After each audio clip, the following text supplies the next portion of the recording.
This is a conversation with David Bryant for the Kentucky Marriage Equality and Religious Liberty Oral History Project. We are in the studio room of Breckenridge Hall on Morehead State's campus located in Rowan County, Kentucky. It is June 9th, 10:30 a.m. My name is Dakota Barr. All right, so David, first of all, I'd like to thank you for taking the time to agree to meet with me today and do this oral history. Sure. So first I'd like to start with some biographical information, such as where you were born and where you grew up. Okay. I was born in Lynchburg, Virginia. I actually grew up in a very small town close by called Alta Vista, Virginia. I also lived in a small town called Appomattox, Virginia. Then my family moved to North Carolina, and we lived in a small town very close to the mountain region of North Carolina. And then we moved back to Virginia, where I grew up in Alta Vista. Then I went to college in Columbus, Ohio, at Ohio State University. I got a bachelor's degree in music. After that, I went to University of Iowa and got a master's degree in music. Then I completed a doctoral degree. I went back to North Carolina, Greensboro, North Carolina, and got a doctoral degree in music. And then my, at that time, partner, now he's my husband, he got a job at Morehead State. He's a bassoonist. He's also a musician. He's the professor of bassoon and music theory at Morehead State. So I moved to Kentucky. We lived in Lexington then, and that was when I got a Master's of Library Science and went into the library field. Then I went and got a job in Louisville. I was a librarian at Louisville Free Public Library for about 8 years. And then after that, we got married in New York City. Still wasn't legal nationwide, but that's how I ended up finally moving to Morehead. Because we got married in New York City, and then I was able to get a part-time job as a librarian in Lexington, and we moved here to Morehead. Thank you. I'd like to touch a little on your religious upbringing or ideological background that you had growing up. My family, the early childhood, we weren't regular church goers. We attended a non-denominational Christian church, probably from ages 8 to, I was probably 8 or 10, we did that. Then we didn't go to church regularly. I started going to a Baptist church when I was in high school with a friend. And, all this time I did grow up in a very religiously conservative area. It kind of affected a lot of my experiences and my upbringing because I grew up very close to Liberty University, Jerry Falwell's church. It's very prominent in that area, in Lynchburg and the area where I grew up. Then I went to college, didn't go to church very much, ever. Religion just didn't play a big part in my life. I think by the time of my mid-20s, early 20s, I did start attending an Episcopal church, and I converted to Episcopalianism. And that's probably what I would call myself now, although I'm not really, it's not a huge part of my life. But just and also my, are you asking about my beliefs in general, my religious beliefs, or just like? Yeah. If you would touch on those, like how you believe now, and I think while I say I technically am still Episcopalian, I think I probably would call myself more of a Unitarian, even though I don't really attend a Unitarian church. I'm at a point now where I I kind of believe all religions.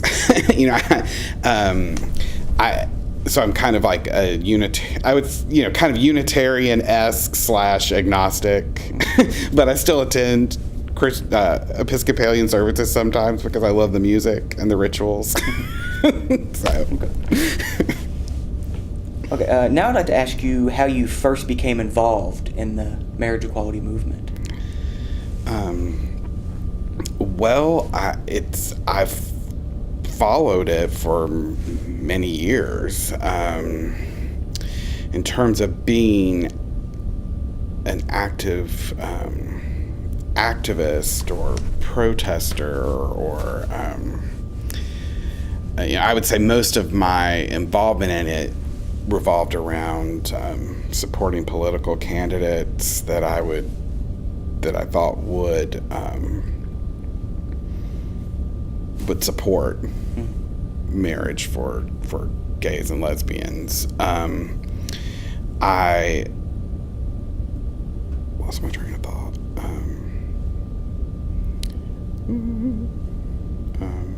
What was I saying? Marriage equality, right? But yeah, so primarily, I've never been what I'd call an activist, or, I try to educate myself about politicians and political movements and candidates and who they would support, that sort of thing. We decided to get married before it was legal nationwide because I'd been reading about developments, and it was starting to become legal in some states at that point, and so I read some information that said if you're in a long-term relationship and you were thinking you will get married, you should just go ahead and do it, because for one thing, it's going to be easier when it is. They said everything is showing that it is going to become legal nationwide, and go ahead and get married, because when it is legal everywhere, it's just going to be easier for you. And so we went ahead and just got married in New York City in 2014. So how did you first react when you heard the U.S. Supreme Court's decision that all United States citizens can now get married? Oh, it was thrilling. I mean, it was unbelievable. And because the build up to it was, really intense, because I'd been following it all summer. I had, I had a link to the SCOTUS blog in my RSS feed, so I would just get all these updates. And, even though I had, from what I've been following, experts were saying, oh, it's going to happen, it is going to become legal, I still just was really nervous about it. And because I was going to be, I felt like I'd be so disappointed if it wasn't made legal nationwide, or if there was, some sort of partial legalization of it. So the day that I found out, it was amazing. So when you heard the Supreme Court's decision, did anything cross your mind? Like, did you think that, were you skeptical, is basically what I'm getting at? I actually did have a kind of like a sense of disbelief. Like, whoa, did they really make it legal everywhere for everyone? Because I think part of me had half expected the Supreme Court to say, your state may not have to allow you to get married, but they would have to recognize a marriage performed in another state, or something like that. So I was really kind of surprised that it was just 100%, it's legal everywhere immediately. So I did, and I also, I did have a sense in the back of my mind, like, is there going to be another challenge to this? Are they going to, because a lot of these decisions, would come out, like California or another state, it would, okay, it's legal, but it's temporarily on hold until this appeal. But the Supreme Court, that's the final decision. So I was kind of in that mindset where, okay, well, is there going to be some hold up to it? For a few days. That was kind of my mindset. So you and your husband were already married, so the court's decision didn't necessarily directly impact you. Mm-hmm. But what was your reaction when you first heard that the Rowan County clerk had decided not to abide by the law and not issue marriage licenses? Well, I would say that it actually did directly impact us, because we were married, but for example, I couldn't go on his health insurance. He worked at Morehead State, and because our marriage wasn't legally recognized here, there were still quite a few benefits and legal protections that weren't open to me. And then once the Supreme Court decision came through, it was like, he was on the phone that afternoon calling HR saying, okay, we're gonna, he's gonna go on my benefits. And, so it really did make a big impact. It was just a little bit easier for us because we didn't have to go fight the county clerk to try to get a license, which is your second, gets at your question. I think, I can't remember exactly. I think it was roughly was maybe a few days after that people started finding out that she was denying people. I can't really remember. June 29th is the specific day. June 29th was the day. What day did the court issue? Do you know? I can't remember, but there's a little bit of a gap between the decision that. Yeah. Kim Davis, the clerk, said on June 29th, made her official announcement that she. Yeah, I was just kind of. Which was 3 days after the court's decision.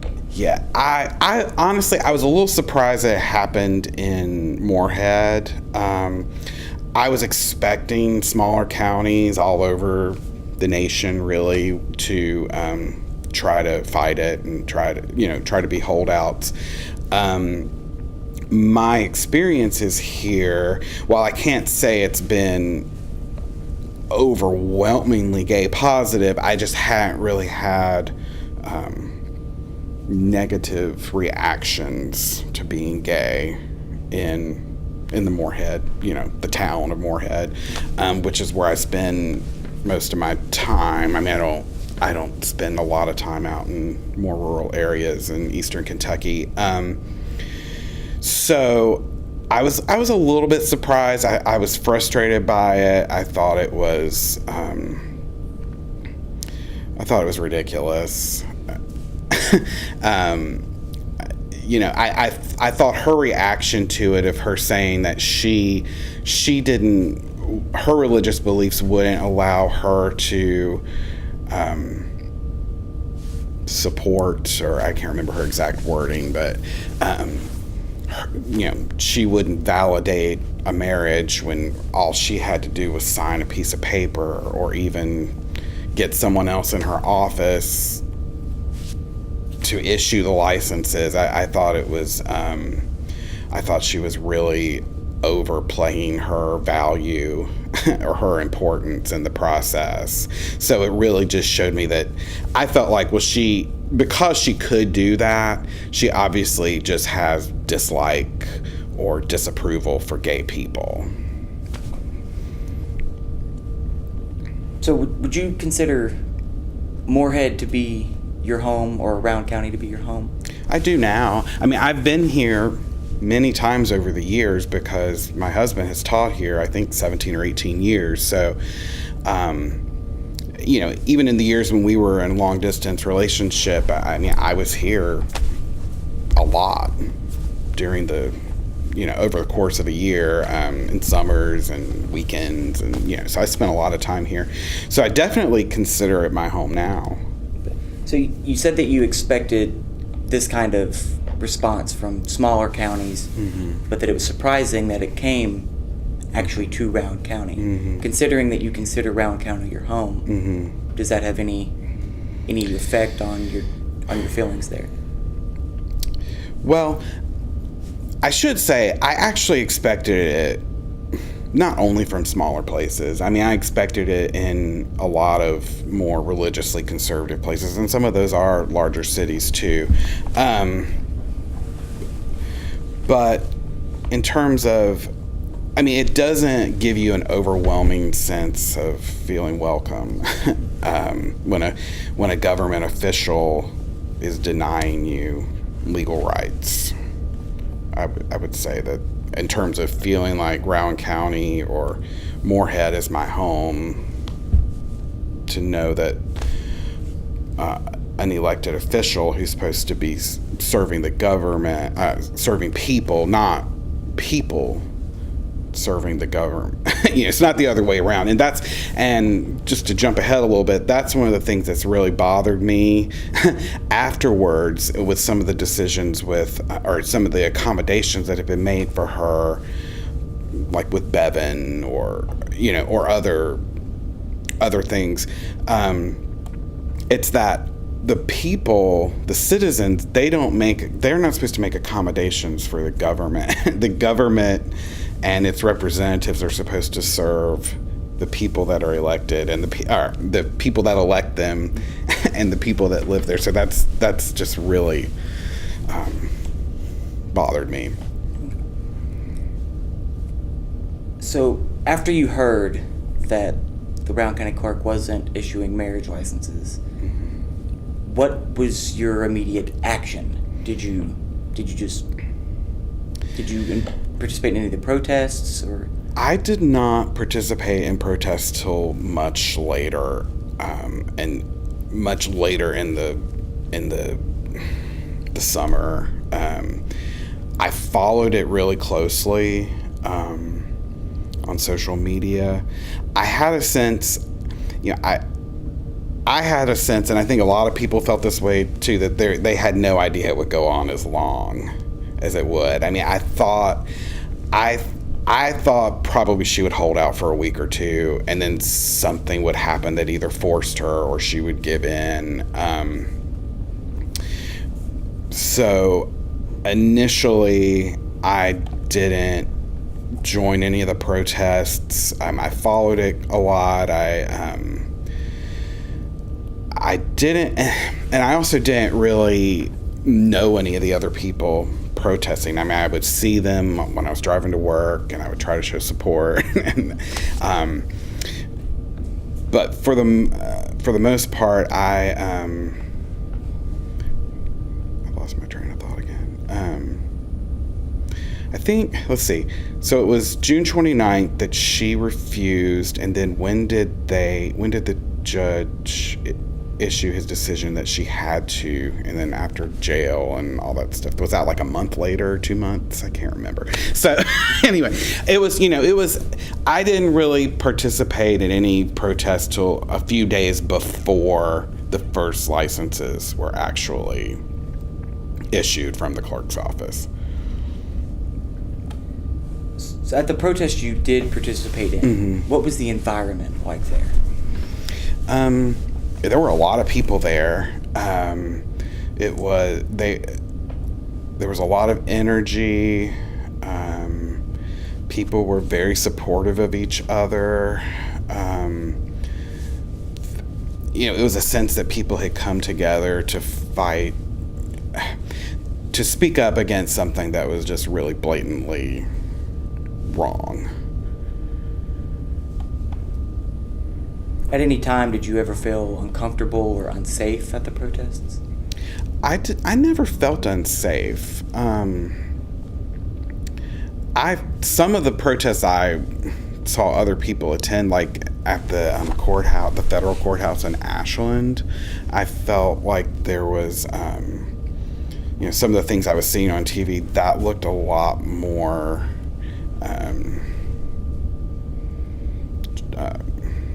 I don't know if I'd say dangerous, but more threatening. Like a lot of the things, the signs people were carrying and the things that they were saying to people, it seemed like some of the opponents, it seems like Kim Davis's supporters they seemed a lot more confrontational.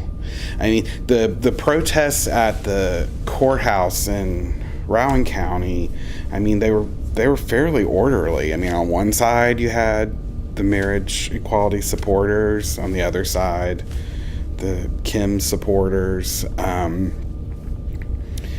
and there was some exchange back and forth, but I didn't feel, I certainly didn't feel like the marriage supporters were going after anyone or targeting anyone on the other side. What difference do you believe that you specifically made in the protests? Well, like I said, I didn't attend to the last few protests. I think that, a lot of individuals come together as a group, and I think the group of protesters represented the town really well, because most of the people were, they were respectful, nice, they weren't representing the town in any kind of unseemly way or anything like that. I think that, individuals coming together as a group, there are certain standout people in a protest, but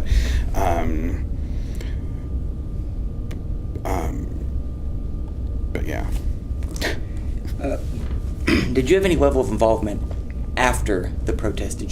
Were there any organizations you joined or started any causes afterwards? Yeah, the group that kind of formed as protesting was, they called themselves the Rowan County Rights Coalition. I'm not so sure how soon that actually happened, after the first protests. I got involved with that group probably in November, after all of this happened. And I just started attending a couple of meetings. And that group went through a little bit of changes. And then I got involved in the Pride Festival Planning Committee. So I'm co-chairing that committee.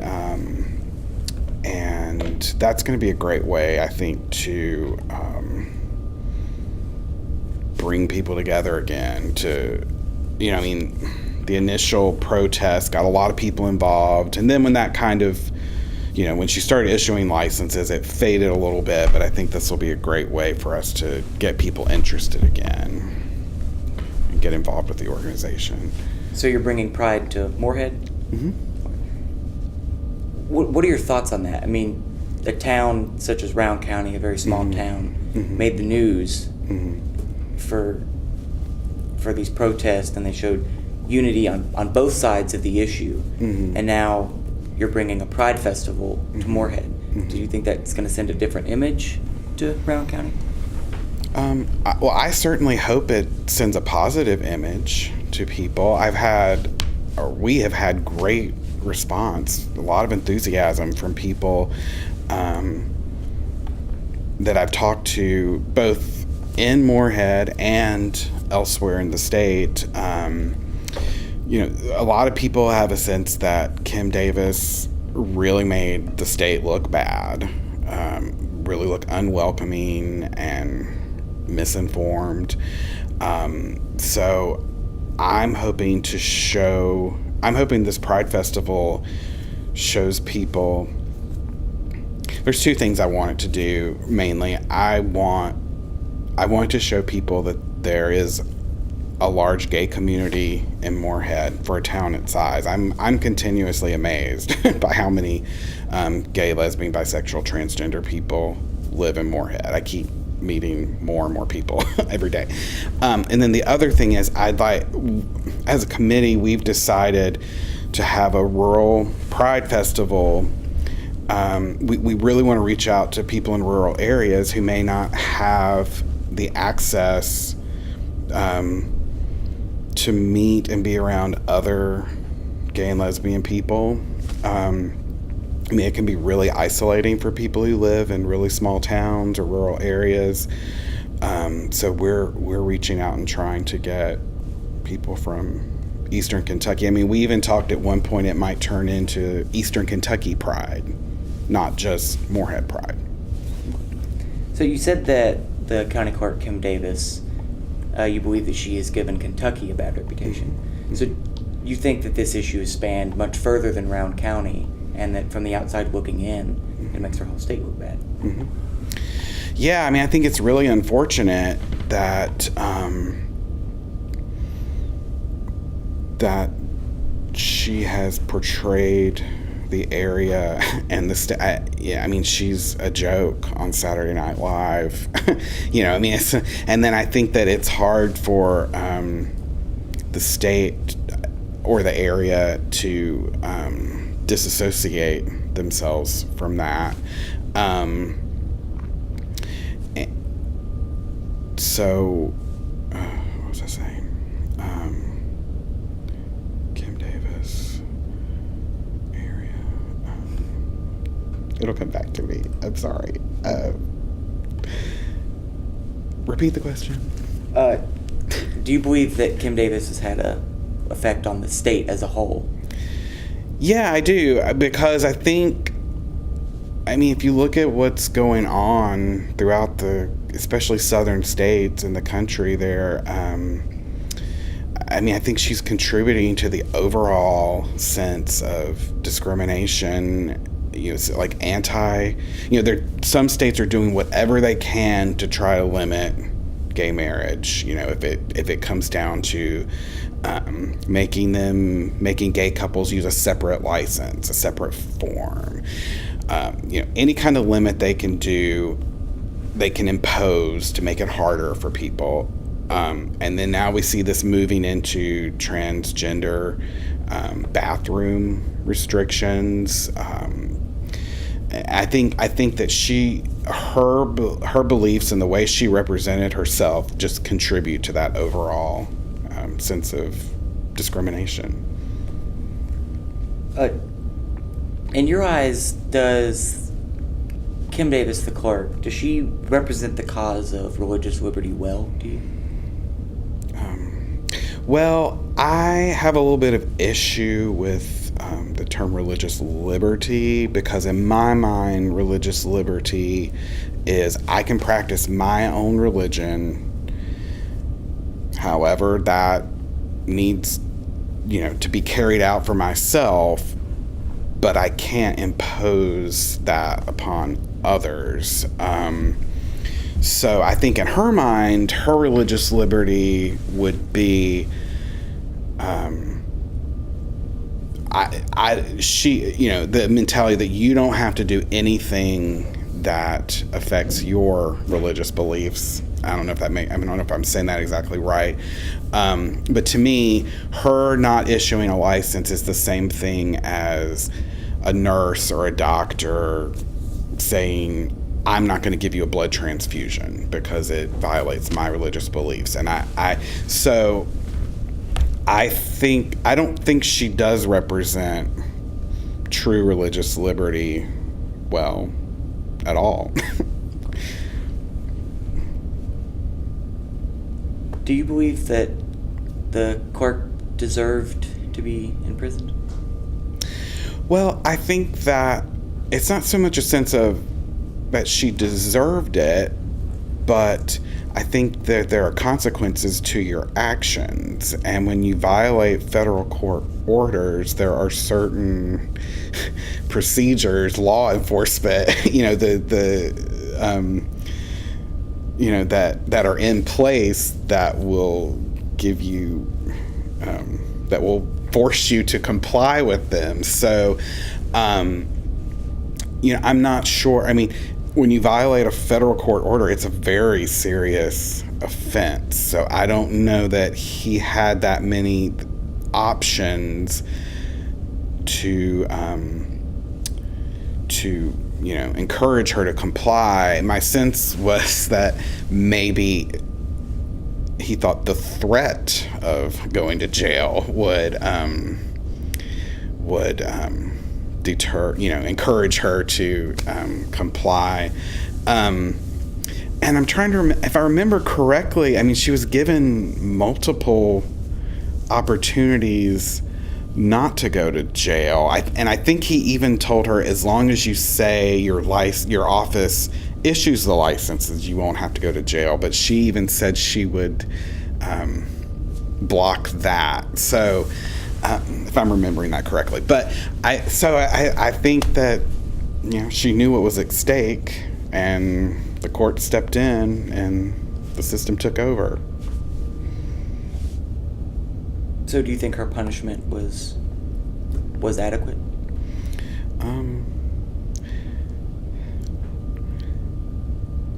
I haven't really thought of it that way, whether it was adequate. I'll say yes. What were your thoughts on some of the reactions of your local elected officials? Well, I remember reading on social media, Facebook, that the mayor of Morehead had posted reactions in terms of marriage equality or to Kim Davis. The whole issue. The whole issue. I felt like that the local and county officials could have done more. I think that they didn't, out of fear of political retribution. I always felt like she was violating a law by not complying with that, and I think she could have been arrested or some sort of similar action. Like, I felt like I felt like everybody, including local law enforcement or local government, I think they just were kind of hoping it would go away, like it would just a week or two, and then they could kind of pretend that they didn't have to take a stand on it. But it just carried out much longer than people had hoped, because it wasn't really to their advantage to support the plaintiffs or the people trying to get licenses, because politically, outside of Morehead, or even in Morehead, I mean, there's a lot of religiously conservative people. So it was more to their advantage to try to step back and let the courts handle it than getting involved, was how I felt. So as you may know, Morehead has a fairness ordinance. Mm-hmm. And considering that ordinance, Mm-hmm. do you think they had some kind of responsibility to take action? I can't say that I know the specifics of the fairness ordinance. My understanding was that it dealt more with employment issues. So I think I'd have to really answer that question, I'd have to know what the fairness ordinance specifically covers. But no, I mean, I think, in general, I think that in a lot of places, the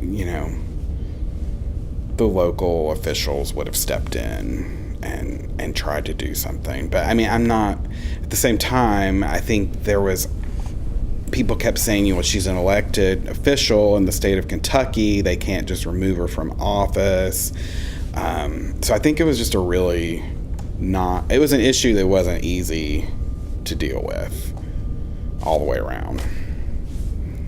Can you give me some insight into your reactions on the mass media and the covering of political leaders as this issue? It was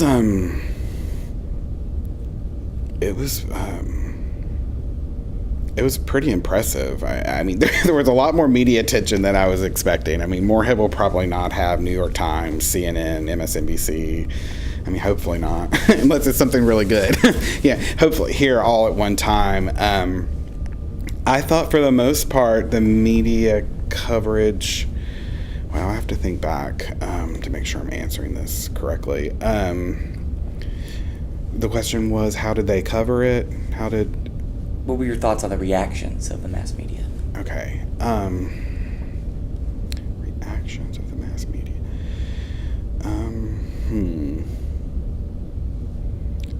Their reactions.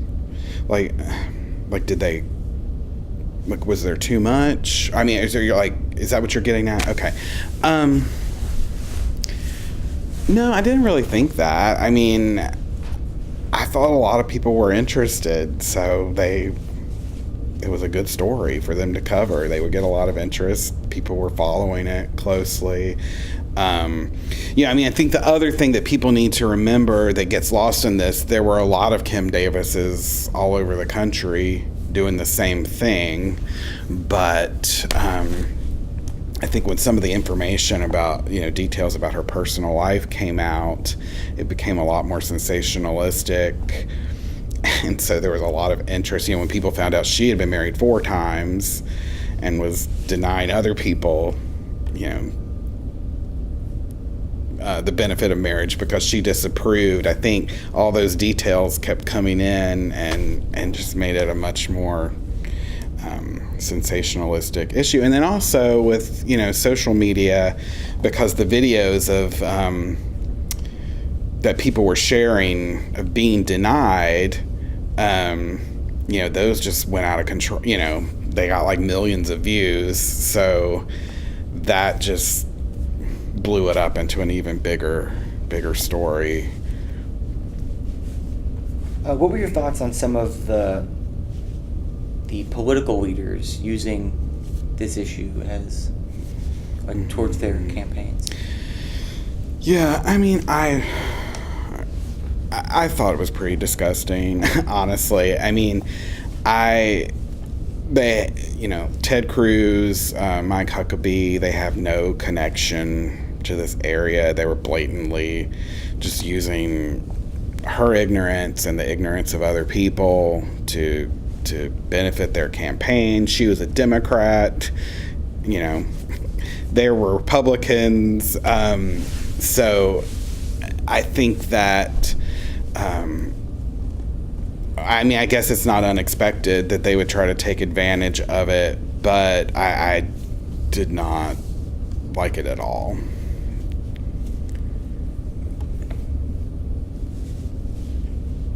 Some of the statewide representatives and political figures also had opinions on this matter.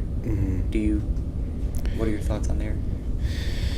Well, I think it's kind of a difficult thing because I know that a lot of the people who were denied licenses, they feel very betrayed because in some cases, or a lot of cases, they were people that they voted for and they didn't take a stronger stand against it. I mean, they didn't really speak out against it at all.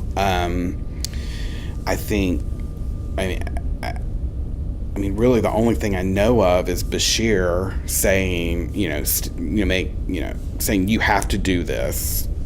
This is not optional.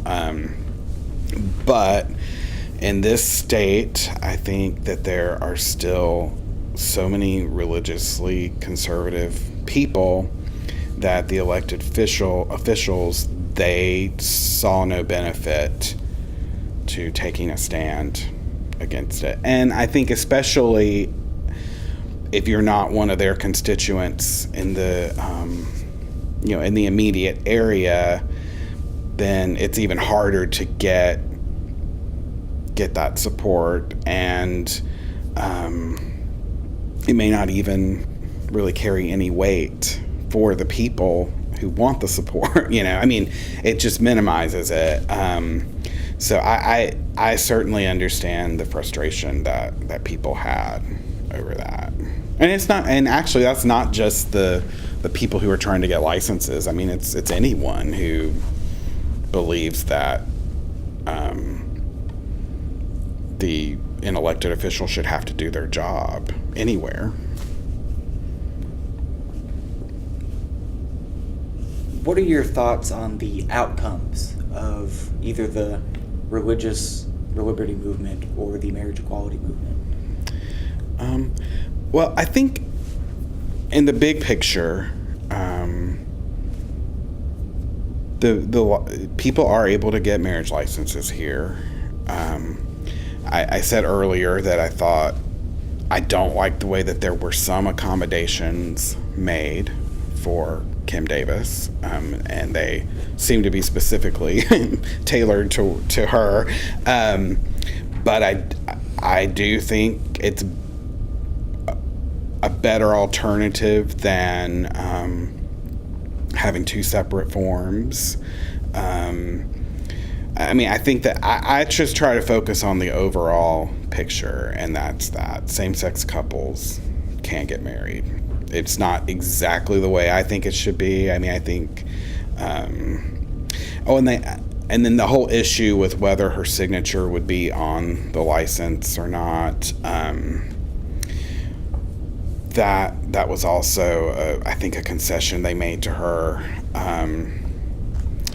So I just try to focus on the big picture. So would you call your involvement in the movement a success? Yeah, I would.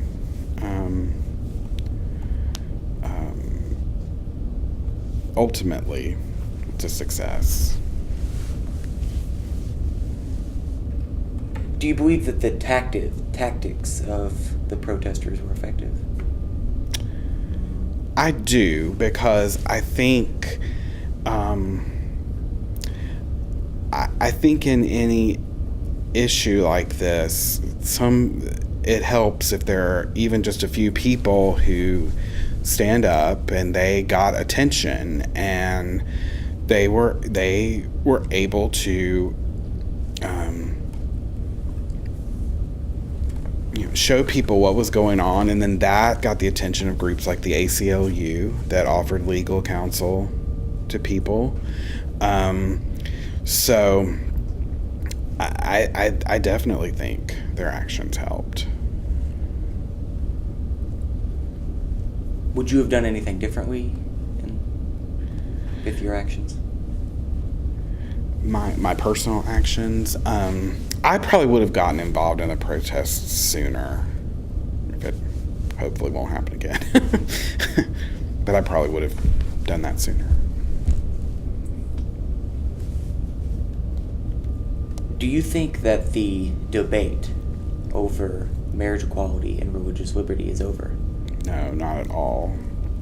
I think I almost see parallels to the Roe v. Wade pro-choice movement. I think that, in that example, the Supreme Court said women have the right to have an abortion. So the states now are just doing whatever they can in any way to limit that, short of, abolishing the right to choose.